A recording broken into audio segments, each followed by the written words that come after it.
Aqui sobre o projeto Geofísica de Ultra Alta Resolução aplicada no monitoramento de reservatórios de água, né? Esse projeto foi financiado pelo FEIDRO, o tomador foi o IPT, tivemos um apoio bastante interessante, importante da Sabesp e várias outras empresas que eu vou falar um pouquinho mais adiante sobre elas, né? Eu sou o Luiz Antônio Pereira de Souza, geólogo. Eu vou seguir ao pé da letra essa sugestão que deram de roteiro de apresentação para ser mais objetivo. Então eu vou começar pelo item 1, que é a apresentação institucional. O IPT talvez eu nem precisasse apresentar, porque já é uma instituição aí que tem mais de 100 anos de vida e atua em vários setores, né, de infraestrutura, de energia, habitação, tem centenas de funcionários, né, localiza aqui na cidade universitária, certamente a maioria de vocês já conhece. A gente, dentre os vários grupos, existe um grupo que hoje está denominado como Cidade, Infraestrutura e Meio Ambiente, que é formado por um grupo de profissionais, de tecnólogos, geólogos, engenheiros e oceanógrafos, inclusive, que atuam nessa área de meio ambiente, infraestrutura, né? E dentro desse grupo existem grupos que atuam na questão de obras civis, na questão de riscos, gerenciamento ambiental, né? Mas são vários os setores dentro desse grupo específico que lidam com esse tema, né? Cidades, infraestrutura e meio ambiente. Então é meio ambiente, infraestrutura, urbanização, economia circular, agronegócio, recursos hídricos, gestão de risco. Eu não vou entrar em detalhe em cada uma desses itens, porque não é esse o foco nosso aqui, é só para vocês terem uma ideia, para aqueles que não conhecem o IPT com um pouco mais de detalhe, né, das áreas de atuação. Energia, cidades inteligentes, mineração, mobilidade, né? São vários os assuntos que o IPT lida, e particularmente nessa questão de meio ambiente. Eu, seguindo o roteiro aqui, o segundo item é a justificativa. Então, na verdade, a justificativa ou a motivação que nós tivemos na época para a apresentação dessa proposta era a crise hídrica, estava no auge da crise hídrica, e a necessidade de aprimoramento dos cálculos de volume disponível dos reservatórios. Então nós fizemos uma proposta que era tentar usar os equipamentos, as estruturas, as ferramentas geofísicas para contribuir nessa questão de medição dos volumes em geral de água dos reservatórios, né? Essa é a justificativa da apresentação da nossa proposta. O objetivo nosso era esse, como já foi mencionado. A gente se propôs ao longo desse trabalho discutir a aplicabilidade de métodos geofísicos, acústicos principalmente, na investigação detalhada de reservatórios, de forma a aprimorar o conhecimento principalmente morfológico, né, e portanto de cálculos de volumes do reservatório. O foco nosso principal foi na batimetria de varredura, que a gente vai ver o que é daqui um pouquinho. Tanto é que nesse projeto nós fizemos a aquisição de um equipamento super moderno. Ele era o único do Brasil até recentemente, mas a Universidade Federal da Bahia comprou um equipamento igual ao nosso. Então é praticamente o único equipamento no Brasil que lida com esse tema que nós vamos conversar aqui. Porque o pessoal da Universidade Federal da Bahia não lida com a questão de reservatórios. Eles usam esse equipamento para outras finalidades, né?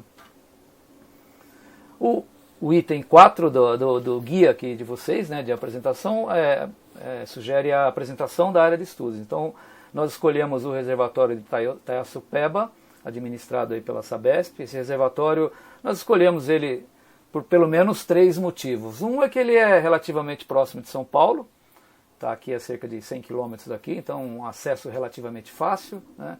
Segundo, porque a Sabesp gentilmente nos ofereceu, aceitou a nossa proposta de usar esse reservatório como laboratório das nossas experiências acústicas que nós tínhamos planejado na proposta, né? E terceiro, porque é um reservatório de um porte razoável, né?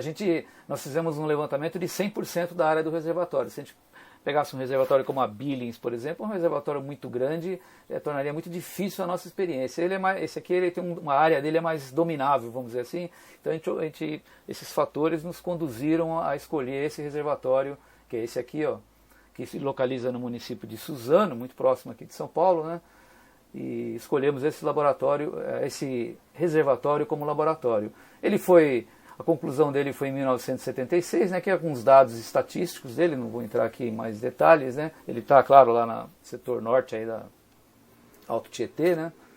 E População atendida. A gente, estou seguindo o roteiro, tá? Continuo seguindo o roteiro. Eu entendo que, nesse ponto de vista, nosso objetivo era atingir as empresas que administram o reservatório, entregar a eles, ou colocar à mesa, pelo menos, para discussão, ferramentas mais eficientes para melhor precisão no cálculo dos volumes e taxa de sedimentação, etc., dos reservatórios. Né? Esse é o primeiro foco. Num segundo momento, claro, a população também vai ser melhor informada sobre os números reais, aí, ou mais próximos da realidade, de volumes de água disponível nos reservatórios. Né? Mas o foco principal era justamente atender, inclusive começando pela própria Sabesp, que já que ela foi gentilmente cedeu o reservatório, inclusive contribuiu em alguns momentos até com infraestrutura, barcos, etc., para facilitar o desenvolvimento do nosso trabalho. Então eles são os primeiros beneficiados dessa discussão. Né?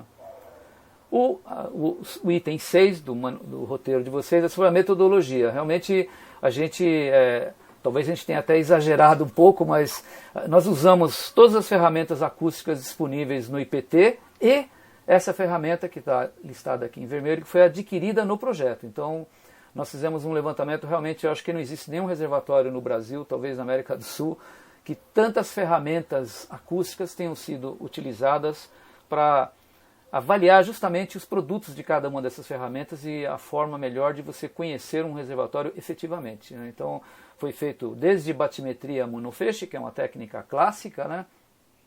A batimetria multifase, que é justamente o equipamento novo que nós adquirimos, que ele já permite um sonar de varredura lateral acoplado. Nós vamos ver alguns produtos, para aqueles que não conhecem essas ferramentas, eu vou mostrar produtos para vocês se familiarizarem com o resultado desses trabalhos. Usamos também um outro sonar de varredura lateral que o IPT já tinha. A batimetria monofeixe, o IPT também já tinha o equipamento, ele disponibilizou nesse projeto. Esse sonar de varredura também. E a perfilagem sísmica contínua, usamos 3 tipos de fontes acústicas para fazer perfilagem. São equipamentos também que o IPT possuía. Então foi aqui estão os volumes de quilômetros executados, é um trabalho. Esse projeto ele durou todo esse período, né? A gente programou 12 meses e demorou 72 por vários motivos que eu nem sei aqui fazer a lista para vocês nesse momento. Certamente a pandemia contribuiu um pouquinho, mas outras questões burocráticas, importação de equipamento, tudo isso é demorado, até a gente colocar a mão na massa mesmo, a gente perdeu bastante tempo. E outras variáveis ao longo do próprio levantamento, eu cito algumas mais adiante. Né? Então, claro, compramos um equipamento novo, tecnologia nova, não existia no Brasil, então nós tivemos que fazer um treinamento. Veio ao Brasil um americano, que é esse rapaz que está aqui, o Damon. Nós utilizamos que foi inclusive uma contribuição muito importante da USP, que gentilmente cedeu para a gente, a preços módicos, na verdade, a base deles lá em Cananéia, para a gente fazer o treinamento da equipe do IPT. Então aqui é a gente em estado de treinamento, vamos dizer assim, né? Aqui é a equipe do IPT, 6 ou 7 técnicos foram diretamente envolvidos nessa operação de treinamento. E desenvolvemos o trabalho em várias fases. Nós fomos dezenas de vezes ao reservatório Itaiaçupeba, porque o trabalho não dava para ser feito todo de uma vez só, a parte de aquisição de dados. Então, em algum momento, nós fizemos o próprio levantamento, o principal objetivo nosso, que era usar o equipamento novo, que é esse Editec 6205. Essas linhas branquinhas que vocês estão vendo no reservatório foram as linhas que nós desenvolvemos, que nós navegamos no reservatório para a coleta da informação proporcionada por esse equipamento novo. E andamos cerca de 310 quilômetros. Isso foi uma das fases. Né? Então esse aqui é o equipamento, esse que está aqui. Nós optamos também por adaptá-lo a um catamarã. Por isso que esse projeto foi atrasando, porque esse reservatório é um reservatório raso, aliás é o foco principal da atividade do IPT, trabalhar investigando reservatórios mais rasos. Então existe uma dificuldade natural de navegação nele. Então a gente teve que improvisar catamarãs aqui, improvisamos o equipamento aqui, ó. Então esse aqui é o equipamento, é o sensor acústico, né? Está improvisado no equipamento, aqui ó, as antenas de GPS sobre ele, né? A embarcação aqui do IPT, né? Aqui é um detalhe do equipamento, o Kaique, que é um técnico nosso fazendo ajustes no equipamento, né? Aqui é a parte de registro no interior da embarcação, aqui é o barco em operação, né? Aqui é um catamarã com equipamento, aqui é uma foto que eu fiz, uma parte da equipe do IPT, navegando, né? Então, é só para vocês terem uma ideia. Fizemos um levantamento monofeixe também. Essas linhas que vocês estão vendo aqui são as linhas percorridas pela embarcação com um transdutor monofeixe. Fizemos cerca de 200 km de monofeixe. Monofeixe, esse transdutor é o ecobatímetro clássico, talvez a maioria de vocês já conheça, né? Esse transdutorzinho aqui, que é do IPT. Nessa época, inclusive, usamos a embarcação da própria Sabesp, que gentilmente cedeu para a gente, né? E fizemos perfilagem sísmica contínua. Esse é através de um equipamento que o IPT tem, que é bastante sofisticado, um dos poucos que tem no Brasil, inclusive. Essas linhas aqui pretas são as linhas de navegação, cerca de 160 km de perfilagem sísmica, usando 3 fontes acústicas. Um chirp, que é esse daqui, ele contém 2 transdutores nele, com frequências diferentes, e um boomer, que é esse daqui, que é uma fonte de energia um pouco mais forte, que penetra um pouco mais na coluna sedimentar. Aqui é o barco em operação, aqui atrás é uma das fontes acústicas, a outra fica aqui grudada no barco, né? Aqui são detalhes, imagens aí da operação de lançamento dos equipamentos na água, né? Operação que acontecia todos os dias, na verdade. Usamos também um sonar de varredura que o IPT já tinha, que é um modelo um pouco diferente desse que a gente comprou. Esse equipamento a gente usou, esse projeto ele foi se estendendo por vários motivos, mas um deles foram necessidades que foram sendo avaliadas ao longo. Isso é natural, acho que num projeto de pesquisa, né?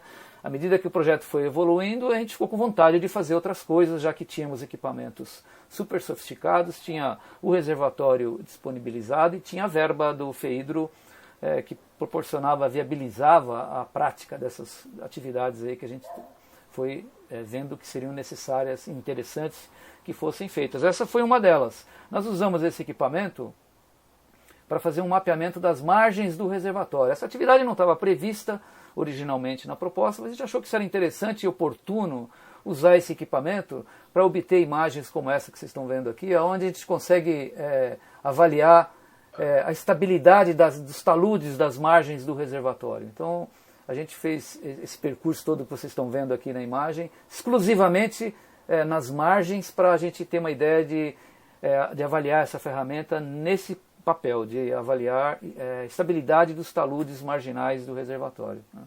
Então, é isso. Fizemos coletas de amostra também, esses pontinhos vermelhos que vocês estão vendo aqui, são coletas de amostra de superfície, subsuperfície, né? Aqui é a equipe do IPT, aqui um geólogo, um engenheiro, um técnico, estamos manipulando aqui o equipamento que nós usamos para coletar amostras do fundo do reservatório naqueles pontos que eu destaquei no slide anterior. Então as amostras foram coletadas. Os resultados dessas análises estão todas no relatório, e detalhes, obviamente, do que eu estou apresentando para vocês estão no relatório nosso, que eu acredito que todos já tiveram acesso, né? A gente também achou interessante, e fizemos isso também por oportunidade, de estar estudando um reservatório, ter ele à disposição. O IPT também tem uma equipe que está bastante envolvida com essa questão de drones. Então a gente escolheu alguns trechos do reservatório para que criássemos imagens com o drone, para a gente ter com mais precisão a real borda do reservatório. O reservatório não é um reservatório tão grande, mas tem áreas nele que são praticamente inacessíveis. Então a gente... alguns trechos nós sobrevoamos com o drone para mapear com bastante precisão onde estaria a borda do reservatório. Essa informação ela ajudou a gente a criar o modelo geométrico, na verdade, do reservatório. Na medida que você sabe exatamente onde estão as bordas, então nós pudemos calcular os volumes de água do reservatório com mais precisão, que era o nosso objetivo, né? Então, finalmente, essa linha azul aqui foi a borda que a gente considerou a borda efetiva do reservatório, é sobre ela que nós fizemos todos os cálculos de volumes, etc., né? Esse é o mapa, vou mostrar com mais detalhe para vocês, é o mapa final obtido a partir desse equipamento novo que foi adquirido pelo projeto FEHIDRO, né? Seguindo ainda o roteiro de vocês, o projeto ele sofreu modificações, mas foram modificações normais, eu acho, num projeto de pesquisa. À medida que vai evoluindo, vai surgindo pequenos detalhes, principalmente administrativos, né? Documentação, a importação não é um negócio que se importa em 3 meses, ele é muito mais sofisticado, né? Contratação de terceiros, a gente tinha antenas de posicionamento DGPS que necessitavam de assinaturas anuais, como o projeto se estendeu, precisou renovar isso. Então, são vários ajustes que me parece... a gente, na verdade, na área técnica, às vezes fica um pouco bravo, porque a burocracia exige, mas faz parte. Na verdade, a gente está lidando com verbas públicas, portanto, tem que ter seriedade no manuseio disso. Então, os processos acabavam sendo um pouco mais lentos, o que acabou fazendo com que o prazo fosse sendo postergado, né, de desenvolvimento do trabalho, né. Eu acho que... eu tenho plena convicção que a gente atingiu a meta proposta, porque nós conseguimos mapear o lago 100% dele, trouxemos informações bastante interessantes e bonitas de serem vistas e analisadas, hein? E a gente espera que isso estimule, inclusive, as empresas que lidam com reservatórios a utilizarem ou colocarem à discussão o uso dessas ferramentas, né? Tenho certeza que esse reservatório é o reservatório mais bem estudado do Brasil. Esse assunto é um assunto que a gente tem muita proximidade dele. Eu não conheço nenhum outro reservatório no Brasil que tenha sido estudado com tantos detalhes e com tantas ferramentas acústicas. Então dá para se explorar muito o produto obtido desse trabalho. Certamente o produto que nós obtemos não está todo num relatório de 300 páginas. A gente vai ter que gerar artigos e outros produtos para isso penetrar aí nas camadas que necessitam dessa informação ou têm interesse na informação, né? Então, eu acho que nesse aspecto a gente alcançou o êxito que foi programado, né? Vocês também perguntam sobre parcerias e articulações. Realmente esse trabalho, até pela própria natureza do trabalho, a gente teve várias dificuldades ao longo dele, tivemos que recorrer a várias empresas brasileiras e internacionais para viabilizar o pleno trabalho, o pleno produto final que a gente idealizou para o projeto. Então, desde universidades, empresas internacionais, como por exemplo, vou citar um exemplo aqui, a QPS é uma empresa que fabrica software, e a gente em algum momento, esse software é novo no mercado, em algum momento nós vislumbramos que esse software poderia nos ajudar muito nos cálculos, e conseguir convencer os americanos a ceder esse software para a gente durante um período de 6, 8 meses. E mais que isso, eles deram um treinamento para a gente para operar esse software durante esse período, sem cobrar nada, inclusive. Então, e assim com outras empresas, a Eco 81 e a Edtech. A Edtech vendeu equipamento para a gente, mas a relação com eles não se resumiu apenas compra e venda. Eles deram uma assessoria técnica para a gente ao longo de todo o período. Ficamos amigos, inclusive, nesse período, porque de tantas questões para lá e para cá, enfim, tive a oportunidade de encontrar com técnicos deles em várias ocasiões e discutir mais detalhes sobre o equipamento que nós compramos, sobre os produtos do trabalho que nós fizemos, né? O Instituto Oceanográfico cedeu a base deles lá com preços muito camaradas, né, para a gente viabilizar, juntar lá quase 20 pessoas no treinamento. Então, todas essas empresas que estão aqui nessa tela, de uma forma ou de outra, contribuíram diretamente. A Ruraltec é uma empresa que lida muito com reservatórios, em algum momento cedeu para a gente sensores de movimento que a gente precisava para aprimorar os nossos dados. Enfim, todo mundo aqui contribuiu de uma forma muito interessante, inclusive com pessoas em algumas situações, para ajudar a interpretar, a tratar os dados, né? Então, esse trabalho ele gerou essa articulação institucional que para a gente, para a área técnica, foi muito interessante, tanto para eles também, porque o equipamento que nós adquirimos era uma novidade para todo mundo, né? Então, equipe técnica, nós envolvemos várias pessoas do IPT. Eu fui o coordenador técnico, mas junto comigo tinha geólogos, engenheiros, oceanógrafos, tinha muitas profissionais do IPT. A parte técnica do FEIDRO foi o colega, o professor Luiz César, que esteve junto com a gente, fizemos muitas reuniões para discutir detalhes e burocráticos, detalhes técnicos ao longo do decorrer do projeto, né? Então aqui são fotos apenas mostrando para vocês algumas aqui é uma equipe completa do IPT, aqui é o americano que estava treinando a gente, né? Aqui é a gente montando equipamento. Só do IPT, certamente tem pelo menos 20 pessoas. Eu espero que eu não tenha esquecido o nome de ninguém aqui nessa lista, né, que trabalharam diretamente em campo, inclusive na viabilização do projeto nosso, que era fazer aquisição de dados, etc., né? E colaboradores externos de universidades e outras empresas, pelo menos 14 que estão listados aqui, de várias empresas, e colaboradores externos, pelo menos 7 americanos na maior parte deles, acho que todos eles americanos, que de uma forma ou de outra auxiliaram a gente tecnicamente na aplicação da técnica, que para a gente é uma novidade também, então a gente estava aprendendo junto com o equipamento, junto com eles, junto com a equipe, né? Então esse pessoal foi fundamental para que a coisa rolasse do jeito que rolou, né? Então E o produtos, o item 11 de vocês, quais os produtos que nós obtivemos? Obtivemos, tem o relatório está mencionando isso, né? A gente fez uma análise de todas as ferramentas que foram utilizadas no levantamento. A principal ferramenta, obviamente, foi o equipamento novo que nós compramos. Então, o mapa da direita é um mapa batimétrico do reservatório com equipamento novo. O mapa da esquerda é um mapa usando a tecnologia clássica aí de batimetria monofeixe. A gente percebe que o mapa da direita é mais bonito, mais preciso, contém mais detalhes, né?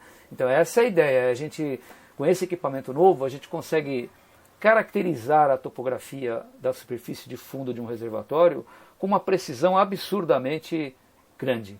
Tipo, eu consigo coletar informações batimétricas, se eu quiser, de 5 em 5 centímetros do fundo do reservatório, né? Isso permite que eu caracterize a morfologia de um reservatório com uma precisão enorme, obviamente que permite eu fazer cálculos muito precisos aí sobre o volume de água que tem no reservatório, né?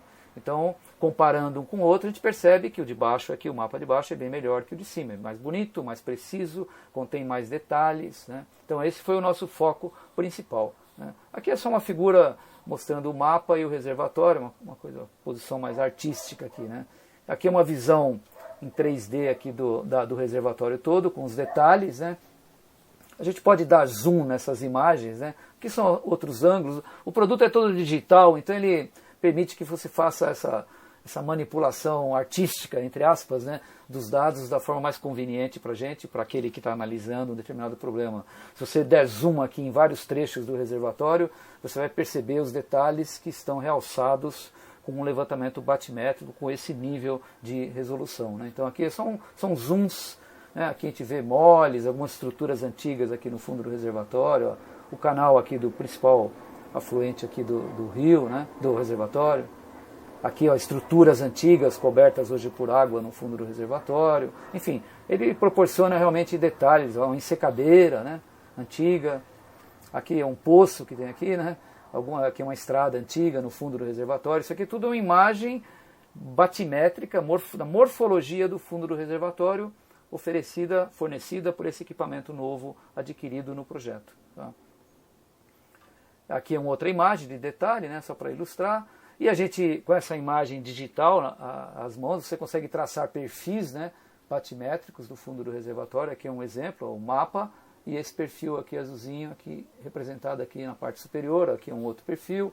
Enfim, você pode traçar quantos perfis você quiser em determinadas áreas para observar aquele perfil específico, topográfico, batimétrico do reservatório, tá? Então aqui são, ó, outros perfis, né? Você pode fazer quantos perfis você queira. Aqui é uma outra imagem também do reservatório em 3D, só para ter essa ideia mais ampla aqui, o que é o reservatório completo aqui e o mapa batimétrico. Essas cores, né, claro, são as profundidades do reservatório. Aqui é a parte mais funda e aqui é a parte mais rasa, né? Esse é o mapa final, batimétrico. Esse em azul aqui está a delimitação da borda do reservatório oficial, que a gente estabeleceu como oficial, para sobre ela gerar os cálculos gerais aí de volume de água. Eu não vou entrar em detalhes nessa planilha, mas a planilha está mostrando o volume de água do reservatório em cada uma dessas cotas, né? Então esse era o objetivo nosso. Existem várias formas de calcular os volumes. A gente optou por calcular por 3 softwares diferentes para comparar, na verdade, a eficiência de cada um desses softwares, né? O Quimera é o software que eu falei para vocês que foi emprestado para a gente durante 8 meses, né? O principal que eu utilizei, na verdade, para processar os dados. O MATLAB, conhecido da maioria de vocês. O Surf também é um software bastante conhecido. Então essa é a planilha. E esse equipamento, como eu disse para vocês, além da própria batimetria, ele permite que você faça uma imagem do fundo. Essa imagem, às vezes, para quem não é familiarizado, talvez fique um pouco difícil de eu explicar, mas uma forma bastante didática é dizer para vocês o seguinte: é como se eu tirasse a água do reservatório e sobrevoasse ele com um drone, tirando fotografias do fundo do reservatório. Esse equipamento, que nós adquirimos via o FEIDRO, além do mapa anterior que a gente fez, ele faz também um imageamento do fundo do reservatório em termos, como se fosse uma fotografia, uma imagem textural da superfície de fundo. Então essa imagem que vocês estão vendo aqui, ó, é a imagem que se acopla àquela que nós vimos de batimétrica, né, de espessura de coluna d'água, mostrando, isso aqui é uma interpretação, tá? É um contato aqui entre um tipo de fundo, aqui por exemplo está clarinho, esse fundo, a natureza dele é diferente dessa, talvez aqui seja algo mais arenoso, aqui mais lamoso, enfim, essas características texturais do fundo do reservatório, elas são muito interessantes de serem vistas através da técnica sonar de varredura lateral, porque ele permite analisar a textura da superfície de fundo. Então eu vejo também estruturas do fundo, né? Se eu for dar um zoom aqui para vocês olharem, ó, tá vendo as estruturas do fundo que eu também já tinha visto lá na batimetria, volto a ver aqui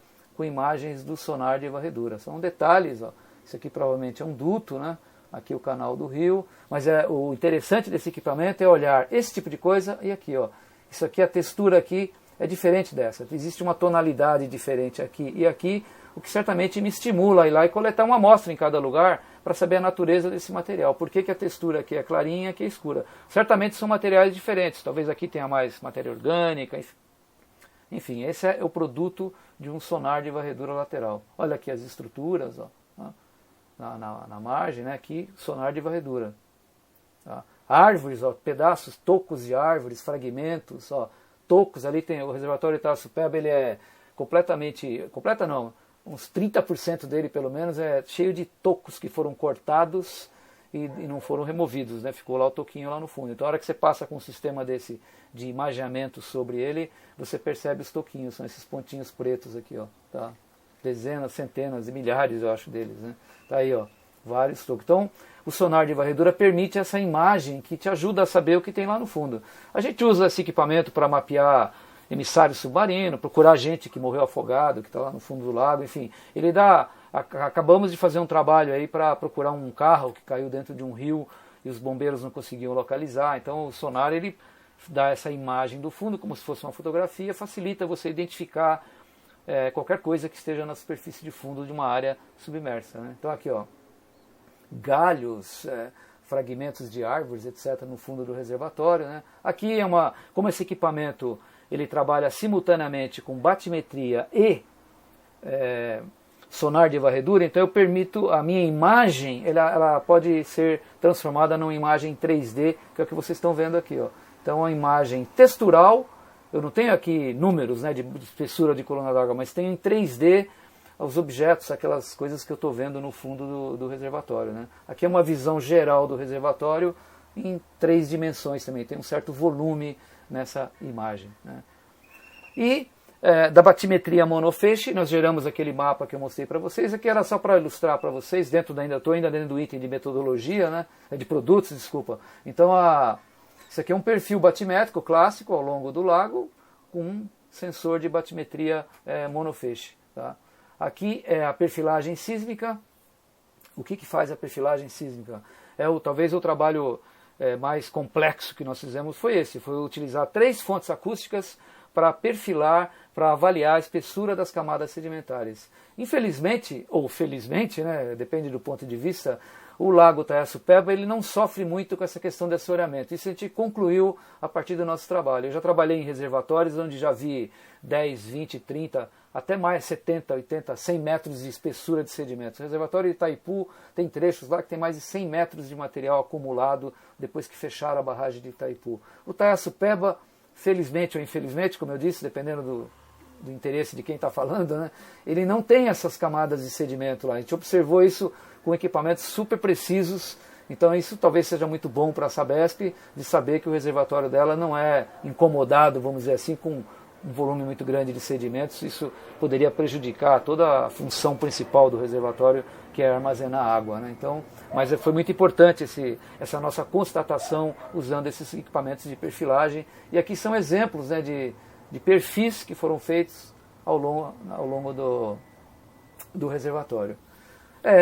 Tem um item lá de vocês que é sobre demandas decorrentes da execução desse empreendimento. A minha expectativa com relação a esse trabalho é que ele seja divulgado. Nós vamos fazer isso através de artigos. Tem um relatório que eu imagino vai poder ser lido por bastante gente que tem interesse no tema, né? Mas certamente nós faremos isso também a partir de divulgação por artigos em revistas e eventos, etc., para mostrar essa discussão toda que foi desenvolvida nesse trabalho, que para mim foi muito importante. Talvez tenha sido uma das experiências mais interessantes minhas em quase 41 anos trabalhando no IPT com esse assunto. Eu acho que nunca tive um envolvimento tão complexo e interessante com esse tema como nessa oportunidade. Usar todas essas ferramentas com o objetivo único de caracterizar um reservatório. Então, essa experiência não pode ficar só comigo, obviamente, ela tem que ser divulgada e isso está sendo feito já, mas vai ser feito por muito tempo, porque a quantidade de informações adquiridas é muito grande. A gente processou o mínimo possível para gerar um produto final, mas isso ainda vai ser desenvolvido de uma forma até mais ampla, né? Pontos positivos e negativos. O positivo do projeto todo certamente foi o aprendizado, a capacitação do IPT nesse tema e também eu, como sou um adepto fanático quase de uso das ferramentas geofísicas para estudo de reservatórios, esse projeto me deu muitos argumentos, facilitou muito meu trabalho, o trabalho do IPT, para convencer as entidades, as empresas, etc., da importância dessas ferramentas no estudo de reservatórios, né? Então, porque é muito objetivo, né? Nós fizemos um trabalho, mostramos resultados, fizemos análises, críticas, comparações, etc. Então, não é sempre que se tem essa oportunidade, né? As dificuldades, elas não foram muitas, talvez algumas administrativas, a parte técnica sempre tem um confronto com a parte administrativa pela natural objetivo de cada um, quer dizer, a parte administrativa, tanto o FEIDRO como o IPT também é muito sério em procedimentos administrativos e a gente às vezes na parte técnica resiste um pouco a eles, mas a gente sabe que eles são necessários porque nós estamos manuseando verba pública, isso tem que ser feito com processos corretos de licitação, contratação de terceiros, etc. Mas isso, claro, incomoda. A gente, quando está preparando o projeto, a gente nunca imagina que vai perder tanto tempo com isso, mas a verdade é que se perde, né? Mas é importante, obviamente, para que as coisas terminem de uma forma correta. Então, eu acredito que eu estou falando como dificuldades, mas eu acho que elas são naturais, né?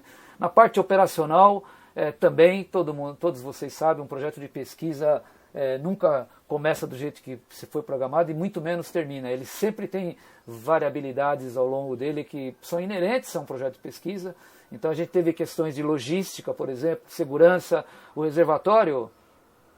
Esse equipamento você consegue trabalhar fazendo 5 km por dia. Então, se eu começar a trabalhar 8 horas da manhã e terminar às 3 da tarde, trabalhar 6, 7 horas, eu faço 30, 40 km por dia. Só que isso não foi possível fazer nesse reservatório, porque o reservatório é um lugar que nós escolhemos, ideal para a experiência, só que ele não tinha uma dinâmica favorável para a segurança. Então, nós éramos obrigados todos os dias a tirar o equipamento da água e no dia seguinte colocar. Isso significa perder ou gastar 2, 3 horas todos os dias remontando o equipamento, testando, fazendo calibração, etc. O que foi interessante em determinado ponto de vista, mas não foi muito interessante sob o ponto de vista operacional, né? Eu já recentemente trabalhei num reservatório onde a minha embarcação, eu tirava a embarcação inteirinha da água, colocava de volta ela com todos os equipamentos dentro. Demorava 15 minutos, eu já estava trabalhando, fazendo aquisição de dados. Então, essa dinâmica ela tem que ser implantada para que um trabalho como esse que nós fizemos renda mais quilômetros sejam levantados num período de tempo menor, para o custo ser viável, né? Então, essa é uma dificuldade que a gente encontrou, mas é uma dificuldade também natural, mas ela vai ser corrigida na prática quando efetivamente a gente for executar um trabalho de aquisição de dados, né? Então, teve greves na Sabesp, teve dias que a gente não pôde entrar.